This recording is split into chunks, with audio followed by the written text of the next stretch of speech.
Hi everyone, so finally the day has come. आज हम वापस से मुंबई जा रहे थे। नाश्ते में हमने खाया पोहा और नायशा को खिलाया था सत्तू।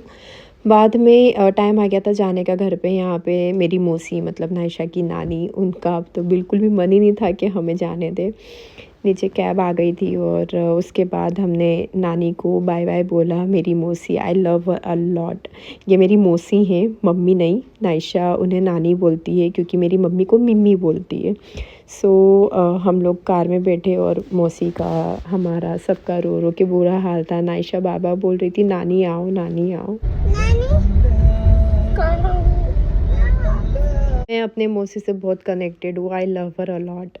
सो हम लोग भोपाल एयरपोर्ट पहुंच गए। यहाँ पे मैंने नायशा को बट बेबी के सिट को कैरियर पे बिठा दिया। अच्छी बोलूँ तो one of the best decision था ये कैरियर ख़रीदने का। ये जो लगेज है, आप इसे एज अ कैरियर यूज़ कर सकते हो और इसमें सामान भी बहुत सारा आराम से आ जाता है। सारे प्रोसीजर्स हो गए थे और हम लोग बोर्डिंग का वेट कर रहे थे और यहाँ पे हमें एक प्ले एरिया दिख गया जहाँ पे नायशा को तो मैं रोक ही नहीं पाई जाने से। उसने यहाँ पे बहुत इंजॉय किया। अनाउंसमेंट हुई, बोर्डिंग स्टार्ट हो गई। बस बेबी को वापस से मैंने इस सिट को कैरियर में बिठाया और हम लोग लाइन में लग गए। मैं सच्ची बोल रही हूँ, मुझे उसे कहीं भी उठाने की ज़रूरत नहीं पड़ी।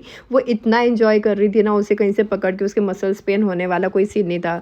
बट बेबी के सिट एंड गो पे she was enjoying a lot. जी बोलूँ तो उससे ज़्यादा मैं एंजॉय कर रही थी क्योंकि इतनी लंबी लाइन थी। हमें 20 मिनट लगे थे इस लाइन में खड़े हुए और उसको अगर मैं गोदी में रहती ना तो मेरी बैंड बच जाती। वो पूरे टाइम मम्मा गोदी लो ही करने वाली थी। कैबिन में जाते ही इस लगेज को हमने ओवरहेड बिन में रख दिया। बहुत कॉम्पैक्ट है और आराम से आ जाता है कैबिन में। गाड़ी में बैठते ही नायशा को फ्रेशन अप किया और उसको बनाना चिप्स दिखाने के लिए प्लेट लाना भूल गई थी तो एक हैंकी के ऊपर मैंने बनाना चिप्स रखी और अब टेक ऑफ का टाइम हो गया था।